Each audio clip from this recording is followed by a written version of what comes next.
नमस्कार दोस्तों, M&C education welcomes you all. M&C education में आप सबों का बहुत बहुत स्वागत।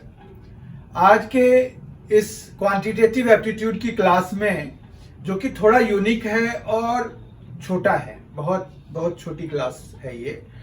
इसमें हम एक क्वेश्चन डिस्कस करेंगे जो कि आप लोगों में से बहुत सारे स्टूडेंट्स की क्वायरीज थी कि सर ये क्वेश्चन जो है मतलब बन नहीं रहा है, नेट पे भी नहीं मिल रहा है इसका सॉल्यूशन।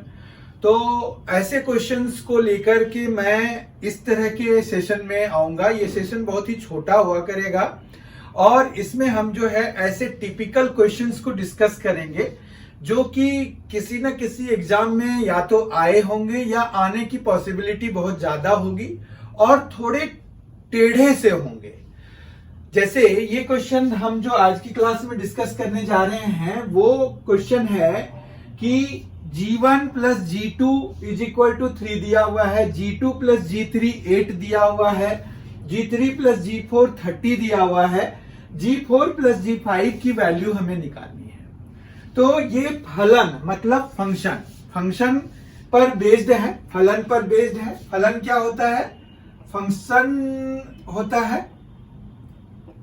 तो ये फंक्शन पर बेस्ड है। सबसे पहली बात तो ये है कि अगर ये फंक्शन पर बेस्ड है तो जैसे हमें fx जैसे डिनोट करते हैं, तो यहां पर g वो तो हम कुछ भी लिख सकते हैं, ax भी लिख सकते हैं, bx भी लिख सकते हैं।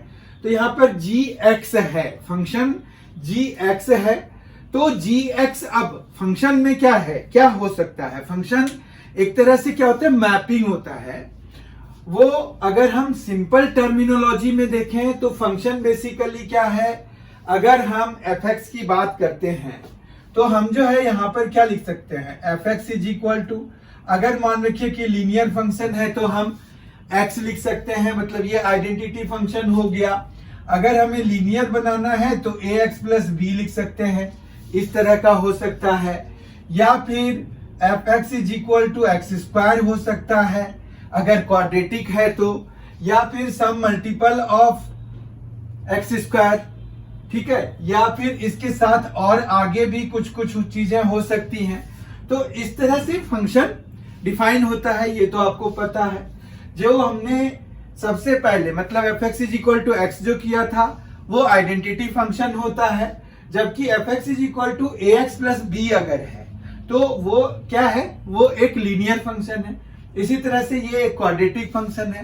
अब फंक्शन अनलिमिटेड हो गया, क्योंकि यहां लीनियर की बात अगर कर रहे हैं तो क्वाड्रेटिक की भी बात होगी, क्वाड्रेटिक की बात अगर करेंगे तो क्यूबिक भी होगी।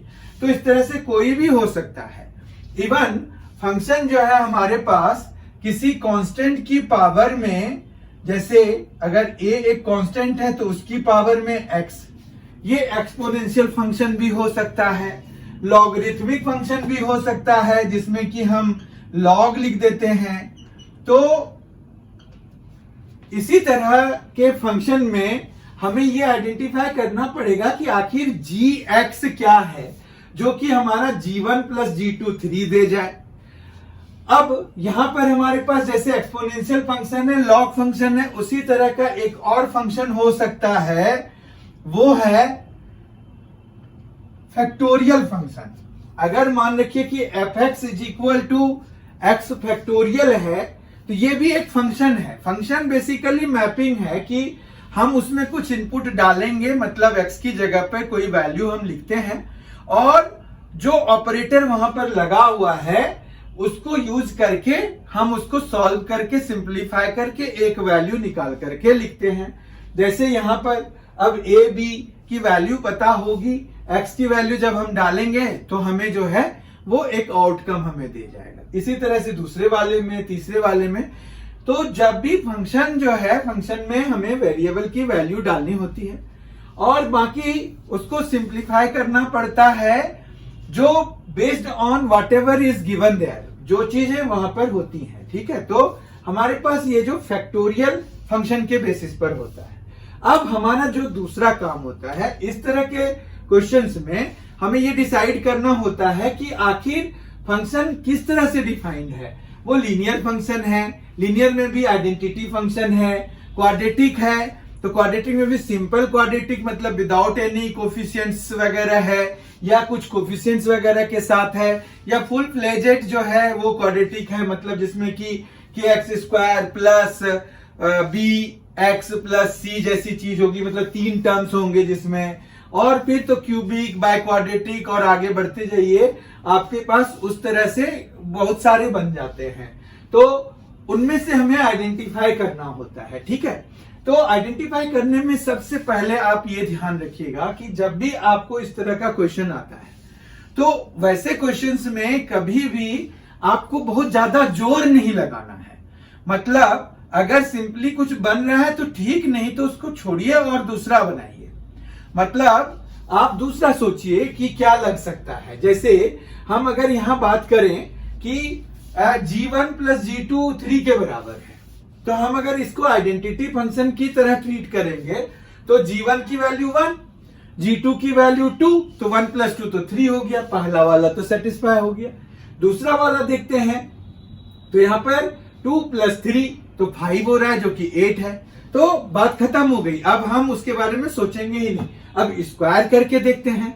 स्क्वायर वाले में 1² प्लस 2² तो 5 हो जा रहा है सब, क्योंकि 2² 4 हो गया, 1² 1 हो गया, 1 प्लस 4 5 हो गया। तो बात बनी नहीं, यानी कि मामला ये खराब हो गया। तो इस तरह से हम जो है स्क्वायर वगैरह भी नहीं लगा सकते। जब स्क्वायर नहीं लगा सकते तो मोस्ट प्रोबेबली क्यूब वगैरह तो फिर लगने का चांस ही नहीं है, क्योंकि वो पहले से ही खराब हो जाएगा। अब जो है किसी की पावर वगैरह अगर हम लगा के चलें तो मान रखिए कि हम जो है 2 की पावर 1 लगाते हैं, तो 2 स्क्वायर कराएंगे तो भी वो सेटिस्फाई नहीं हो रहा, यानी कि हमारा ये वाला भी नहीं लगेगा।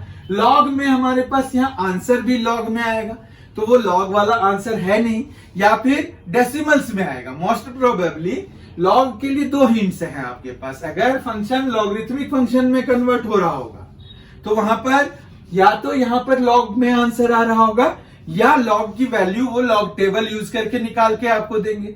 तो जैसे ही वो निकालेंगे तो लॉग की वैल्यू हमेशा ही मोस्टली आप देखेंगे कि डेसिमल में दिया होता है। तो वो डेसिमल तो है नहीं हमारे पास, तो यानी कि लॉग वाला भी नहीं है। तो हमारे पास जो ये है ये इस वाले पे बेस्ड है। मतलब यहां पर जो फंक्शन हमें दिया हुआ है वो फैक्टोरियल फंक्शन है। फैक्टोरियल फंक्शन है, देखते हैं कैसे। तो अगर हमने gx is equal to x factorial रखा हुआ है तो g1 देखिए क्या हो जाएगा। g1 हो जाएगा 1 फैक्टोरियल। 1 फैक्टोरियल 1 होता है। फैक्टोरियल डू यू नो क्या होता है, अभी पता चल जाएगा। जैसे g2 है तो 2 फैक्टोरियल हो गया। 2 फैक्टोरियल 2 इंटू 1 के बराबर होता है। क्या कर रहे हैं आप समझने का प्रयास कीजिए। यहां पर g3 अगर हम देखें तो वो 3 फैक्टोरियल किसके बराबर होगा, 3 इंटू 2 इंटू 1, तो ये क्या हो रहा है 6 हो रहा है, ठीक है। इसी तरह से g4 अगर देखें तो 4 फैक्टोरियल होगा 4 इंटू 3 इंटू 2 इंटू 1, यानी कि फैक्टोरियल में हम क्या कर रहे हैं, जो भी नंबर है जिसके आगे हमें फैक्टोरियल लगा हुआ है उस नंबर से धीरे धीरे एक एक कम कर करके 1 तक पहुंचते हैं और उनका प्रोडक्ट निकालते हैं। क्या करते हैं, जैसे 3 फैक्टोरियल है तो 3 से शुरू करेंगे, एक एक कम करेंगे तो 3, एक कम किया 2, फिर एक कम किया 1 तक ही जाना है। उसके आगे बढ़ेंगे तो 0, काम खत्म। वो नहीं करना है, 1 तक ही जाना है। तो 3 इंटू 2 इंटू 1। इसी तरह से 4 फैक्टोरियल में 4 इंटू 3 इंटू 2 इंटू 1 कितना हो गया, तो ये देखिए ये हो गया 24।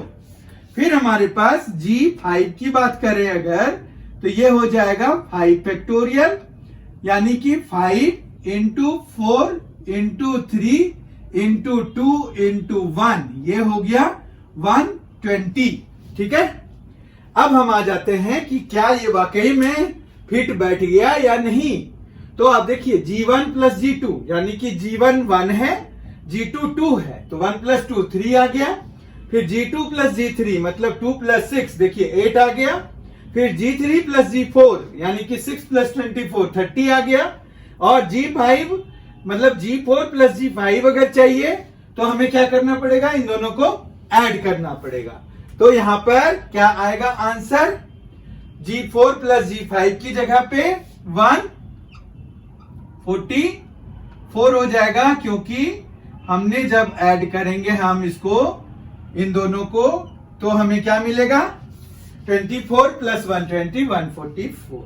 ठीक है, आई होप कि आपको ये एक्सप्लेनेशन समझ में आ गया होगा। और इस तरह का जो क्वेश्चन है ये आया हुआ क्वेश्चन है सचिवालय सहायक में, झारखंड सचिवालय सहायक का जो एग्जाम हुआ था दिसंबर 2012 में, उसमें ये पूछा गया था। और ये जो है बहुत ही इंपॉर्टेंट है, आने के चांसेस, रिपीट होने के चांसेस हैं इसके, इसलिए हमने डिस्कस किया। ऐसे ही क्वेश्चंस को लेकर हम इस तरह के सेशन में जो छोटा होगा जिसमें कि फुल्ली एक्सप्लेन किया जाएगा चीजों को, आई होप कि आपको जो आज का एक्सप्लेनेशन है वो अच्छा ही लगा होगा, ताकि आप जो है सोचने का एक डायरेक्शन मिल जाता है कि हम किस तरह से सोच सकते हैं, कहां तक सोच सकते हैं। हमें ज्यादा इसमें लड़ाई नहीं करनी है, फाइट नहीं करनी है। अगर कोई फंक्शन पे फिट बैठ रहा है तो इट्स ओके, नहीं तो फिर हम आगे के लिए चेक भी नहीं करेंगे। मतलब जैसे हमने अभी लीनियर के लिए देखा, वो पहले पे लगा दूसरे पे नहीं लगा, हमने छोड़ दिया। क्वाड्रेटिक पहले पे ही नहीं लगा तो हमने छोड़ दिया। इस तरह से हम जो है उतना ज्यादा काम नहीं करते हैं। लेकिन अगर आपने पहले इस तरह के क्वेश्चंस अटेम्प्ट किए होंगे तो वो फिर सेकंड्स में आंसर निकल जाएंगे, 10 सेकंड 12 सेकंड में आंसर आराम से निकल जाएगा। एक तो इससे आपका समय बचेगा। तो इस तरह के क्वेश्चंस को जरूर देखिए, इस तरह की सीरीज आएगी हमारे पास। Every now and then I will be coming up with such questions जो कि या तो प्रीवियस ईयर क्वेश्चन से लिए गए होंगे या फिर किसी ऐसे सोर्स से लिए जाएंगे जहां से कि आपको उस तरह के क्वेश्चन आने के चांसेस बनते हैं। बेस्ड ऑन प्रीवियस पैटर्न वो नए क्वेश्चंस होंगे, उन पर भी हम डिस्कशन करेंगे। तो अगर आपने अभी तक MNC एजुकेशन चैनल को सब्सक्राइब नहीं किया जरूर कर लीजिए, आपको बहुत ही फायदा होने वाला है। बहुत ही जल्द हमारी मुलाकात होगी इसके अगले वीडियो के साथ। वो कंसेप्ट वीडियो हो सकता है, वो क्वेश्चन आंसर वाला वीडियो हो सकता है, या फिर इस तरह का हो सकता है जो कि टिपिकल क्वेश्चन को लेकर भी मैं आ सकता हूं।